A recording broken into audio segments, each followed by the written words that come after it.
Yard Open. First episode of Yard Open, Life and Times of me, JR, after 17 years, 7 months and 17 days in the joint. My guest today, my old bunkie on the yard, I know him as 6'7", and one of my good partners since I've been home. Really damn near the whole time, I know him as Cujo. You guys can introduce yourselves, let people know a little something about you. What's going on? My name's Corey, better known as 6'7". I'm out of Lakeland, Florida. I did 8 years, 9 months, 12 days of a 10-year sentence. And like the man said, it's been my bunkie. And if you want a 6'5" or better, you can come to the back corner. Hello, ladies and gentlemen.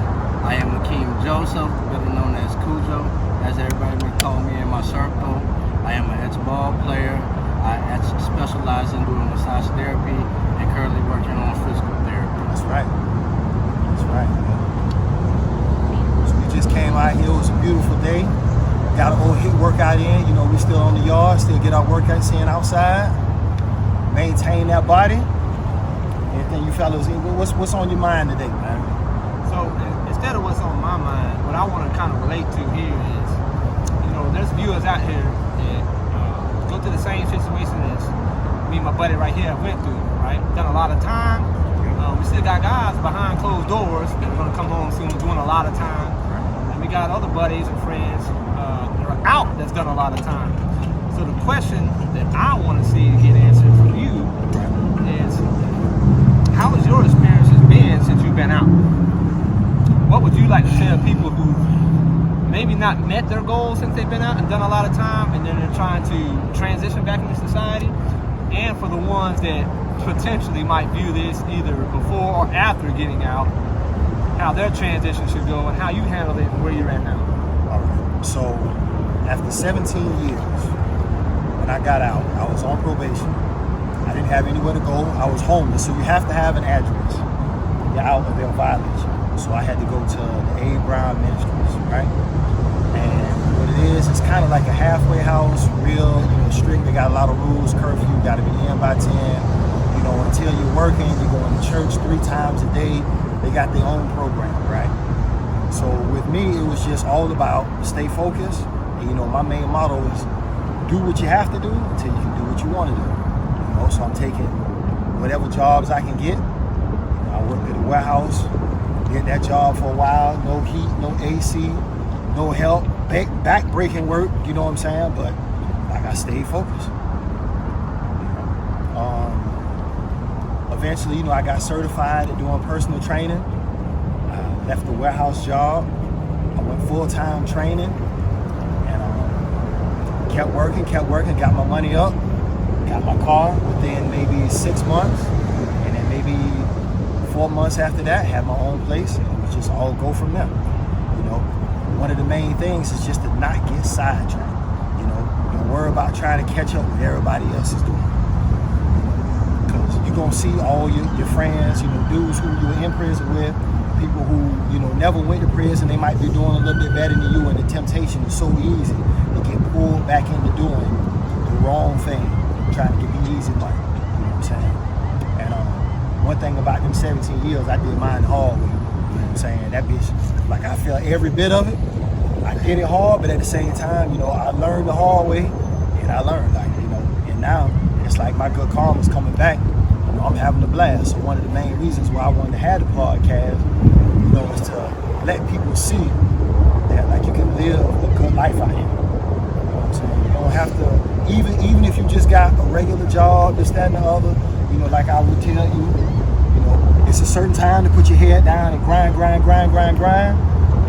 Now take a little break, take a little time to enjoy yourself, enjoy the fruits of your labor. Any other questions specifically in that? You want me to address? Well, it's not so much about the questions. It's like you said, just your relation and to the transition, right? So what he's keying in on, and I went through the same scenario. That's what I was about to say. Yeah. Not to cut you off. Not cut you off. We heard JR's side of the story. My question is, how was your transition when you got out? What were the steps that you took to get to a point where you at now mentally and physically? So So, I mean, he's making valid points, but I mean, these are life lessons that we can give anybody, right? Because all three of us were men. We carry ourselves as men, we carry our confidence as men, and nothing's confused with cockiness, right? We all have stories, we all have history, and the sad thing about life is, it's hard. So, one second. So the reason why I was laughing, right, because he asked the question about how was your transition to get out. So 06-07 got out before I got out. He got out maybe about a year? About a year before I did, right? So he would send me pictures while he was out, you know what I'm saying? And I remember he sent me a picture. He's sitting on the paint can like this, out, passed out. My boy down, yep. He down digging ditches, you know what I'm saying? Pipeline, doing whatever it takes. Yes, sir. I actually got that photo hung on my wall, so when you hear my story, it'll all kind of add up. I still got that same photo album. I brought home with me. You know, my boy was Make out sure here he had doing money what on he the had phone to to do. call home. Focus. Make sure he was straight. That's right. You know what I'm saying? So that's why I laugh. You know what I'm saying? Talk about, you know, how was your transition? Yeah. He literally got it from the dirt. You got it literally from the My dirt. boy he was in the ditch so deep, 6'7". That hole Got up a here. picture for y'all. He down here with a shovel. Well, one of these episodes, we're gonna highlight that Yeah, picture we're because gonna that flash dirt was back up to to this chest, and I'm 6'7", big dog. So a lot of roots got cut that day. Taller than But- me. but, I would have been drowning in that dirt. Yes, sir. So, but what he's pointing out is, you know, I have my own story, my own background, but it's a lot similar to his. And like I was explaining, is for anybody, and it doesn't matter if you've done hard time, prison time, you got in some trouble, or you're just out here going through hard times because you've been, you picked a bad job career, you picked a bad relationship, you're trying to get out of it. Let me explain one important thing, because when I got out, same scenario, I had nowhere to go, nothing but $50, and I had to finish my time on parole, so provide an address, and I'm homeless. Staying at a Lighthouse Ministry, which is a homeless shelter, going in at 6 at night, getting kicked out at 4:30 in the morning, showering butt naked with 20 men, eating dinner at a certain time, getting food and clothes supplied to me. So in a sense, I transitioned from prison mentality to prison mentality in society, right? You went from full prison to halfway prison, right? So anyways, it never really affected me because my whole mindset was in survival mode. So I grew up in the streets. That's another story in itself, right?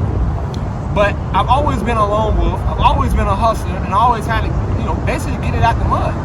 So when I got out, what people take advantage of, and this is what I want to point out, this is why I succeeded. Man, we can show you some amazing stuff. This man right here will vouch for you. We haven't been out that long. You know what I mean? And I think I'm going on, June makes 8 years, and that should be about almost April 7th year anniversary. 7 years for him, and literally have traveled the world. This man's traveled the world. I traveled outside the world. I've got 2 kids. I got a family. I make over 6 figures with a job. I own a company. And when I got out, what I want people to understand, my mindset was not what I don't have, it's what I can get. People take advantage of the small things.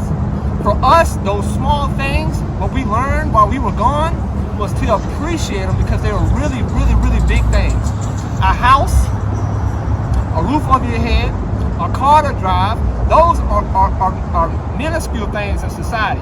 But having AC, heat when it's cold, hot water when you want it, being able to shower when you want it, ain't got 5 guys you gotta wait in line. Hey man, I can get next. You ain't got 20 people running to the shower when it's December, January, February, soaking up all the hot water. Now you standing in the water, you just get soaked, sun up, get soaked, back to your bunk. You really ain't hitting but the good spots, you know what I'm saying? And people take advantage of just being able to walk out the door and just get a breath of fresh air. Those little things are huge things to us. So it's like, how can you ever defeat me? How can you ever hold anything over my head if I have those minuscule things? I got AC, I got hot water, I can eat when I want, what I want. I can go out here and make money. Money is easy. Hey bro, can I borrow $1? Boom, just made $1. That's a mentality you gotta have. And most people don't get that. I got out at 28 years old. I went in at 18, almost 19, right? I got out, didn't know anything about construction at all, absolutely nothing. I grew up playing sports and hustling. I got a job digging ditches, went and moved over to this electrical company, digging ditches, but I can dig all day. I eat healthy, I work out, my endurance is off the chain.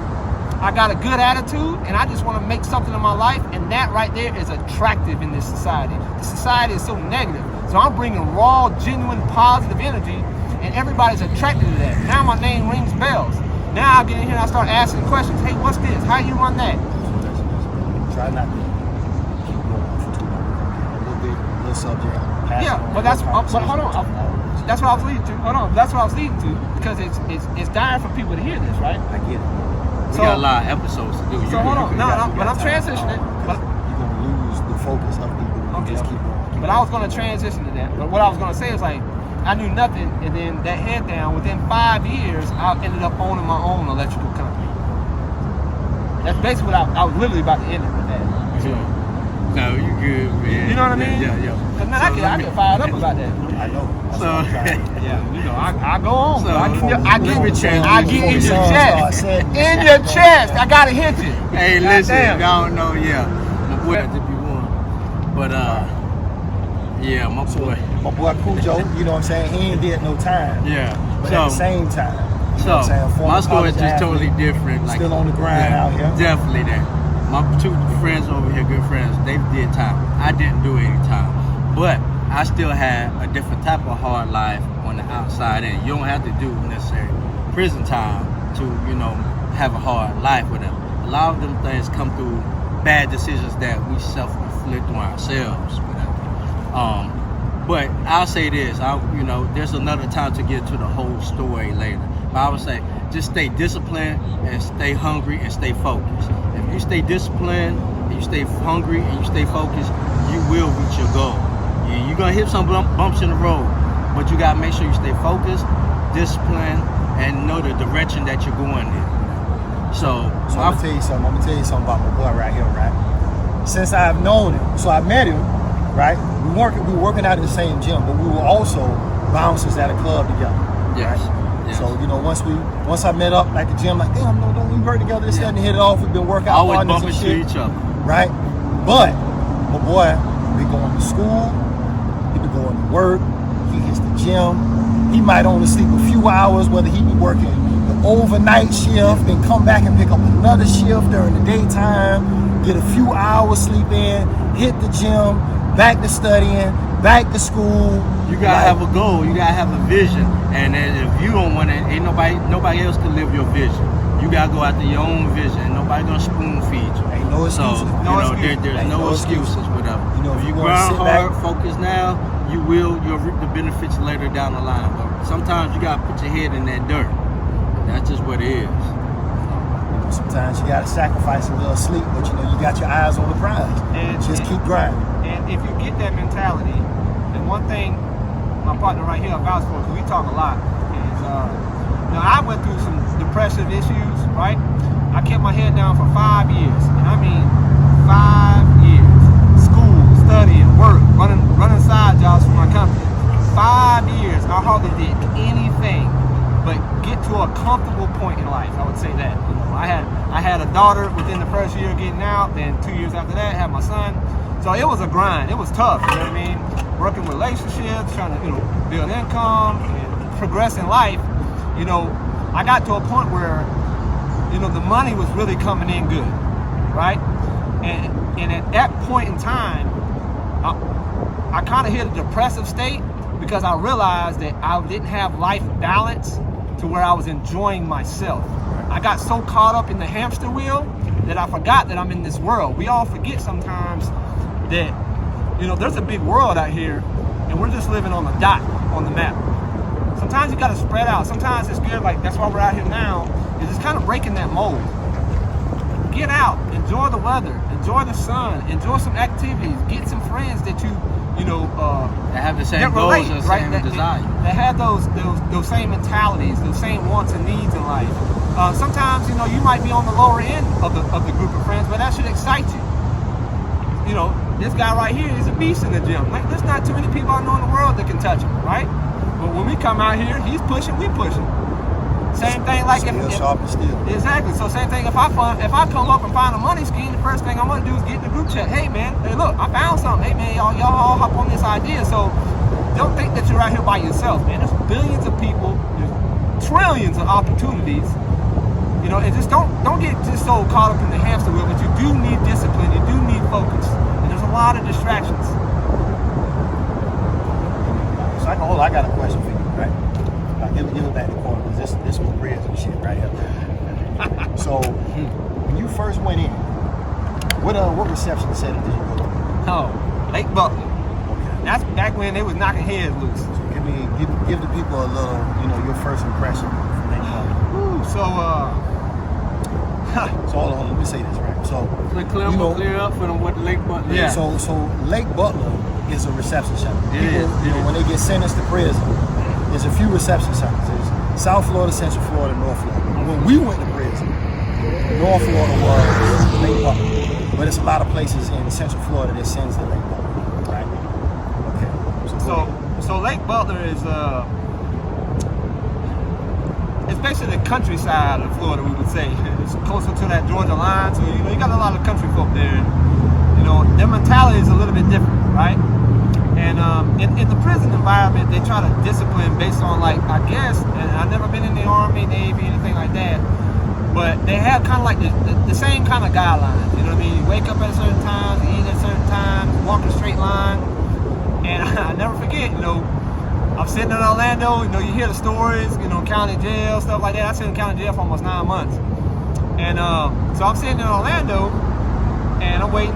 I probably waited like 2 days, and the next thing I know, I get that call early in the morning. And normally when you get that early morning call, boy, you're going up north. So as soon as I got that early morning call, boy, I just dropped my head. Like, oh shit, here we go. You done heard the stories, right?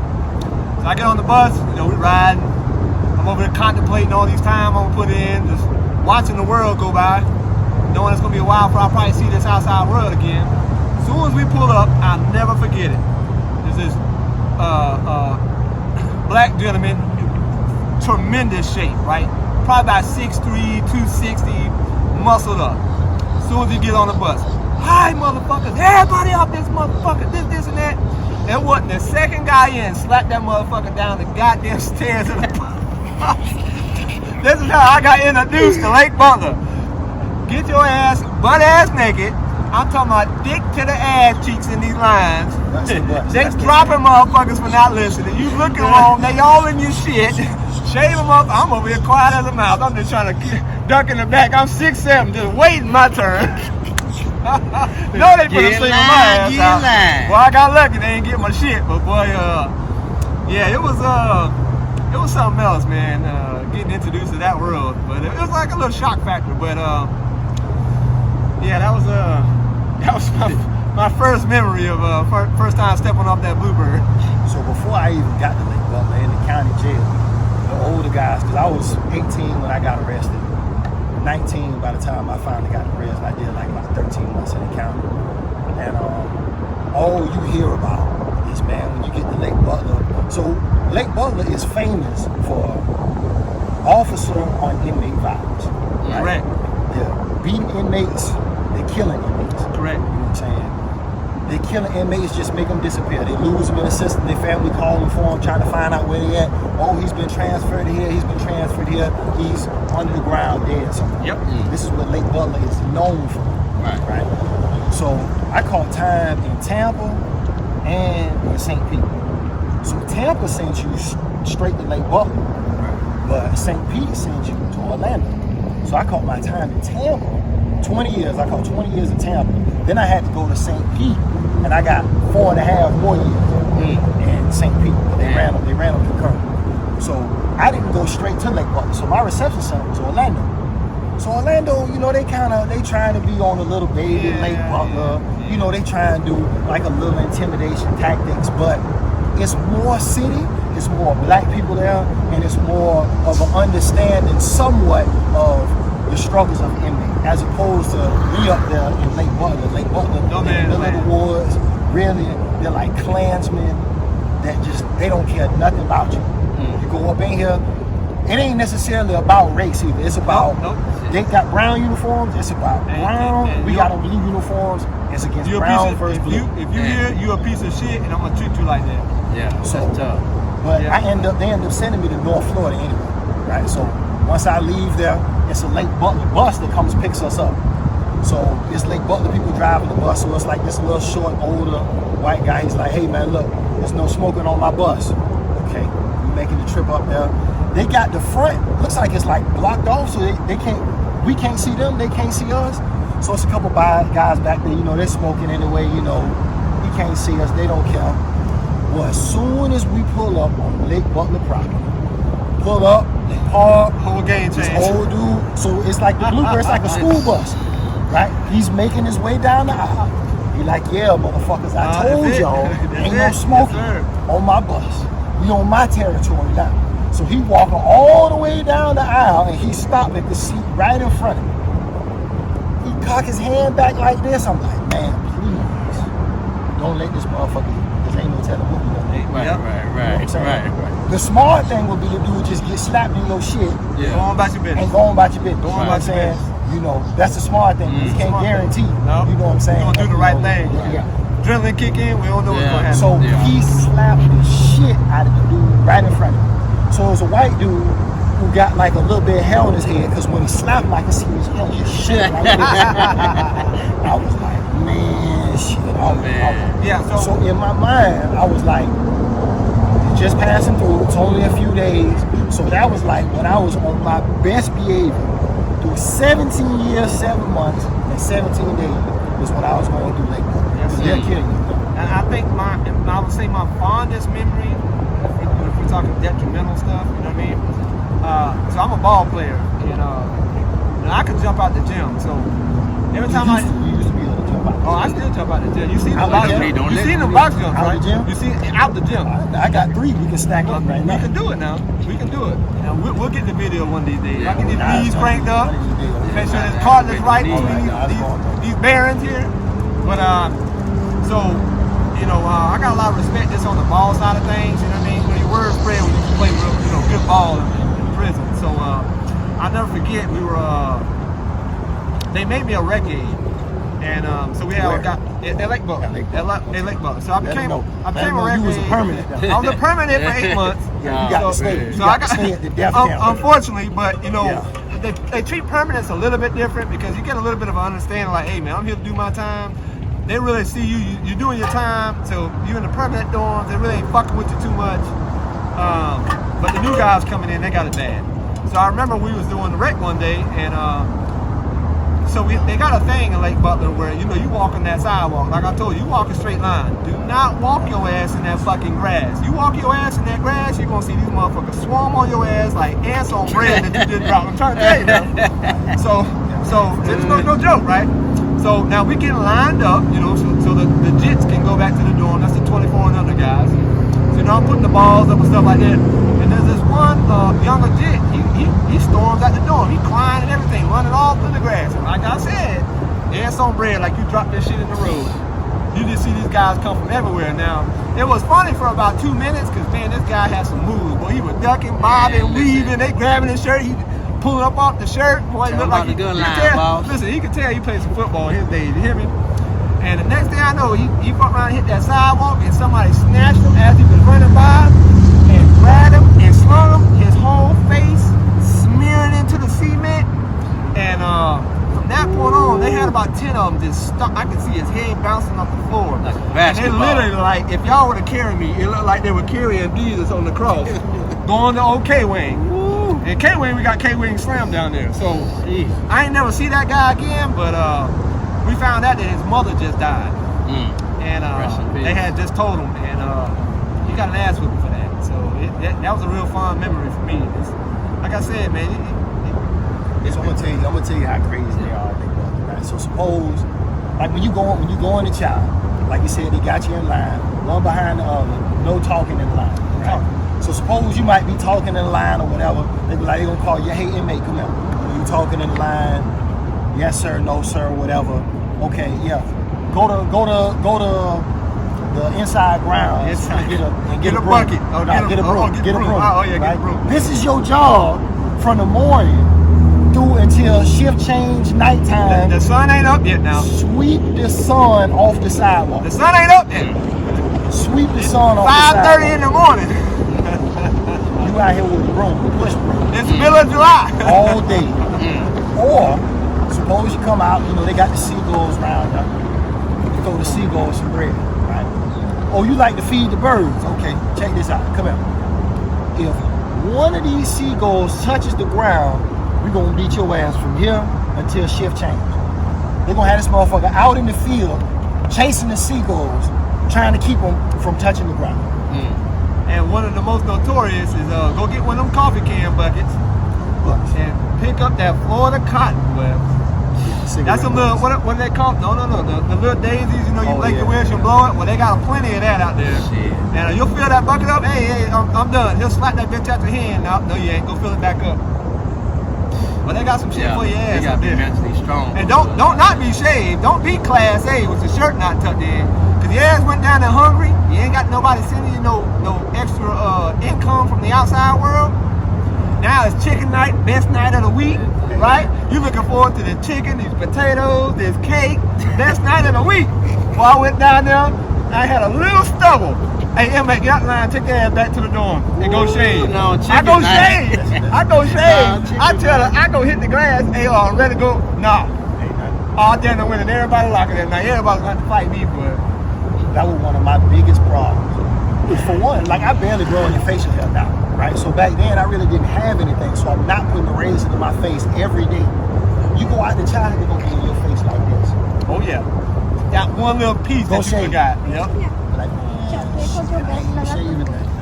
might circle back around, trying to jump back in the line, and always something. Always something. Fake. I might, because they wouldn't give me a shave. You gotta go through medical to get a shaving pads. Once you get, because you get, like, you know, if you get hair bumps, you can get a shaving pad. Man, I might pull out a piece of paper and just flash it. Hey man, where you shaving? Just So keep let going. me ask you guys this. Now here's some of the interesting stories. And it sounds funny. Now we laugh, we get a good laugh about it now, after whatever. the fact. Laugh After after the fact. the fact. But Laugh this is after. real life stuff that they going through this transition of the period. This ain't no laughing matter at the time. What advice would y'all give somebody as far as like, it's two questions with this. The people that once they do get out of prison, like what's the first steps they should take to get acclimated back in society? So I feel like the number one step, you have to have some type of goal that you're shooting for, right? You want to have some type of occupation that's making a good amount of money, right? So one of the things I recommend to a lot of my buddies who are getting out of prison, especially the ones who've done a lot of time, they might have kids to take care of or whatever, is to drive trucks. Go get a CDL. It's easy. You know, they got schools. Well, like you don't have to pay anything. You just, you know, you come in, sign up. Their school, you might have to work for a company of their choosing. You might have to work for that company for a year, 2 years. They're not gonna pay you as much, but after that, you can get out and do what you want to do. You know, I got a couple friends who they got out right out of prison, got right in the truck driving school, driving trucks. Within a year and a half, they're making $100,000 a year. So that's just one of the things for me is have a goal, but again, do what you have to do until you can do what you want to do. Right. You know, you might not have the opportunity to drive trucks. That might not be something that you want to do. You might have to go to a restaurant and wash dishes. Okay, you washing dishes, wash those dishes. Don't be content with washing dishes. Keep your eyes open for other opportunities. You know what I'm saying? And you can work your way up the ladder from that point. You can talk to us. So Let me touch on it too. go ahead, Corey. So I want to touch exactly what Jason said here. I think the two main things that you can take with you out here into society and bring it with you and keep it on you at all times. I know the two main things I learned in prison. Number one was respect. You respect others and you demand respect for yourself, right? And then the appreciation. That's what I was hitting on earlier, right? Appreciate what you got. Don't worry about what you don't have. And like he said, go out and do what you have to do. There's opportunities all over. That convicted felon, like I said, I'm a convicted felon. He's a convicted felon. Nobody ever judges us for that because we're really good at what we do, and we carry. That's not true. Yeah, People absolutely judge us for that. But they don't Absolutely. know. But the way we carry ourselves, they will never know. Unless they want to do a background Exactly. check. But I'm open with it. But what I was pointing out is that's not an excuse to hold you back. There's a lot of opportunities out here, like you said, CDLs, man, they make good money. Anything in construction. If you get into construction, anybody will hire you as a laborer. They need laborers like crazy. You might not start off making good money, but if you enroll yourself and get yourself into some type of schooling, some type of education, I'm telling you, man, within 3 years, I had a master's license. I have my own company set up. So there's opportunities all the way around, but you have to watch and listen more than you speak. The same thing that we do in prison. We watch and listen more than we speak. When you get into a new dorm, since guys that, like us, when you get into a new place, what's the first thing you do? You watch and you listen to see who you can talk to, how you need to act around here. Like you was talking about the Lake Butler thing, right? Let me just be on my P's and Q's right here and lay back a little bit. But when I get over here, this can't take a while. I can open up a little bit more. Kind of the same thing out here. So my next question would be, that was more on the sense to speak on people that's went through the prison system, right? Take away the prison system, just in general, people in life, particularly men. What advice would y'all give them as far as people that still think that battles depression and feels like, they're losing hope, or, they're not having the success that they dreamed they would have. Just say it like that. Again, right, one of the things is to set goals. You have to have goals. You got big goals and you got small goals, right? But one of the things it seems like with guys now is like they have no ambition, right? They kind of just settle for anything, this, that, and the other. And you don't necessarily have to go to college and get a doctorate, a degree, this, that, and the other, but learn some type of trade that's worthwhile. You know what I'm saying? Because you can go to school and get some type of arts degree. What is that? What are you going to get a job doing this? You know what I'm saying? Like, no.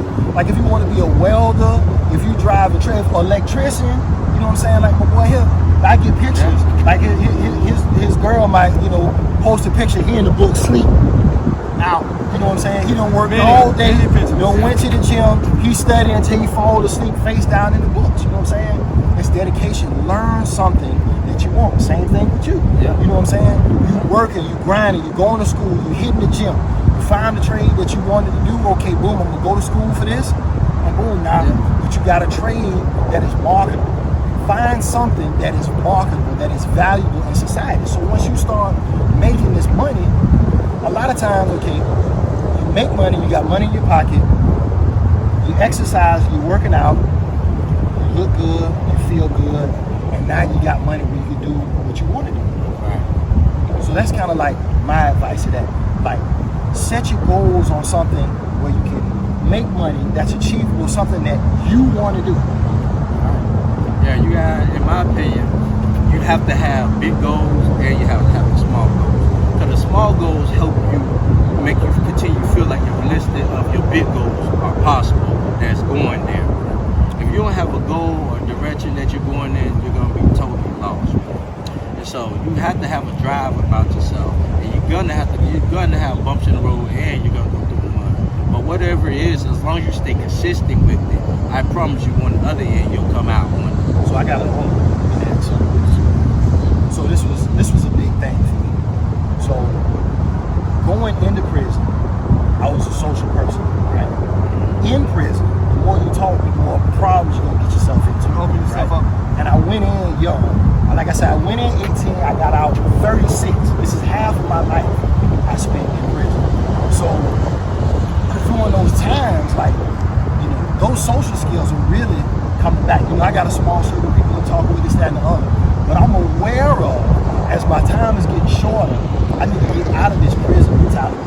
Because the more people I know that I associate with, the more I build a network outside in prison, the more that's going to benefit me. But you came a long way with that. Like, you really put yourself back up. Like, if y'all don't know, like I said, my boys dated time, and I was one of the first people they met as soon as they got out.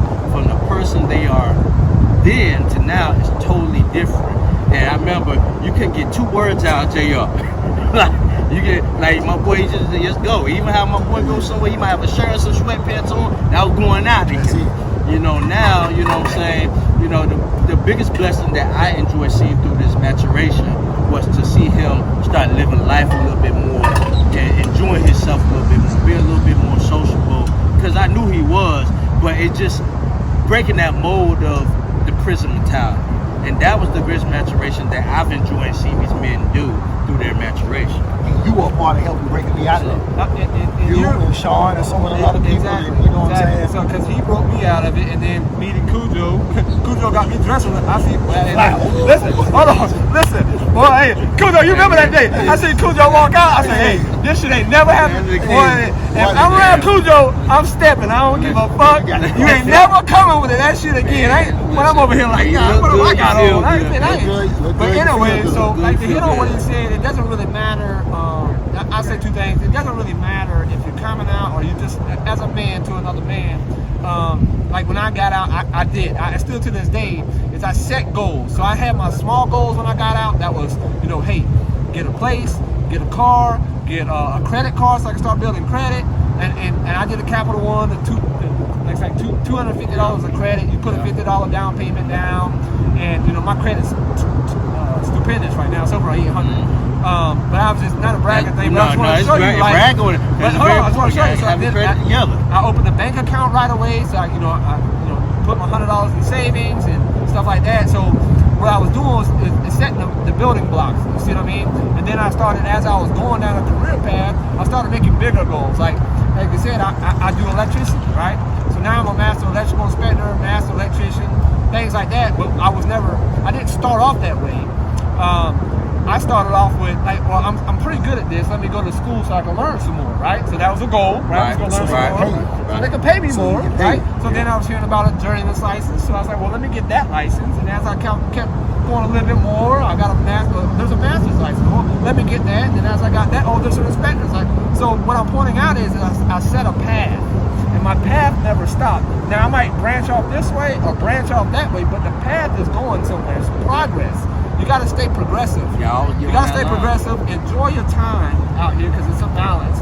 Like I said, the same way Cujo talks about JR, man, I swear, probably the first 6 months, I was just a guy that would smile and shake his head.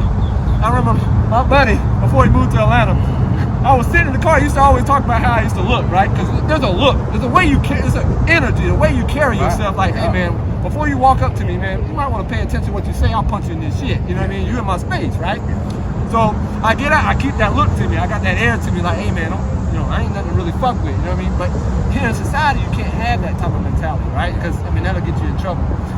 And then you really want to build relations. And I want to hit on this. I don't want to talk too much, but I was sitting in the gas station and he said, hey man, don't change your look, put the visor down. I put the visor down, looked in the mirror, I said, oh shit, I see what the fuck he's talking about.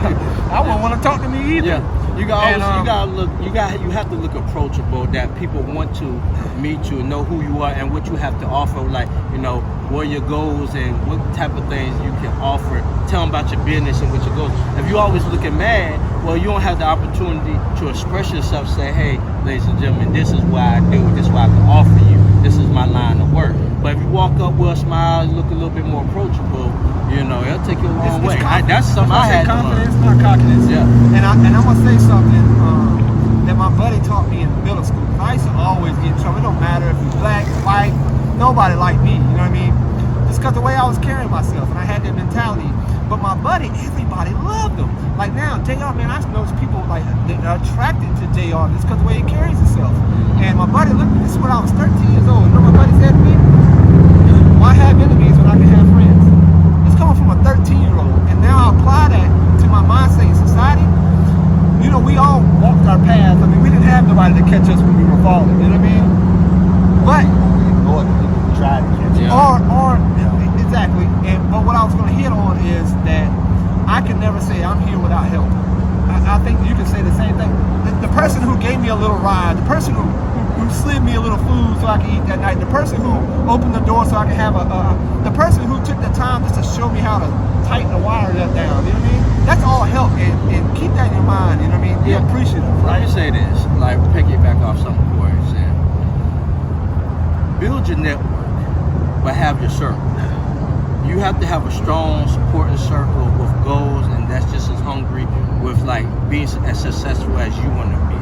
And because if you have a slip or a fall where you are supposed to have that circle, that you should be able to go amongst that circle and have that support system. You know, we all gonna need somebody. This bullshit, I did it by myself, that's not real. Like you, so the best thing is, you know, build your network and have a circle that you're willing to build and grow with. That's very important. And that you respect. That you respect. Because once you start slipping, and somebody in your circle check you. tells you, you got check you. respect for them, that they can check you. Yeah. You know what I'm saying? Because some people don't want to hear anything from anybody. I love that. If I'm fucking up, check me. Tell me to stove out so I don't touch the motherfuckers. I might keep acting the same way, and I don't realize how I'm acting. But I might be acting like an asshole, but in my brain, I'm thinking like, man, I'm a cool motherfucker. And then Dale like, hey, dog, you really was acting like an asshole. Like, damn.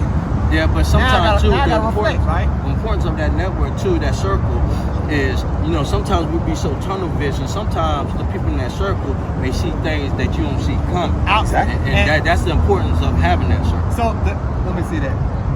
So if any of y'all, if you're listening in and you have done time, then you know how it is playing chess. And what he's hitting on is you can always see the board better when you're paying attention to the game on the outside looking in, right? You see everything from the side. Why you hit that move right there, right? You see what I'm saying? That's the same thing what Cujo's talking about. As soon as you push that pawn, like, oh! Man,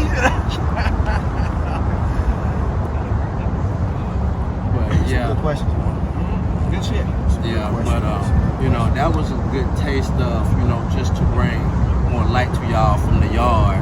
You know, explaining just a startup to explain our journeys thus far, and to try to bring it home. Pretty much, just have a goal and vision where you want to go, and definitely a strong circle.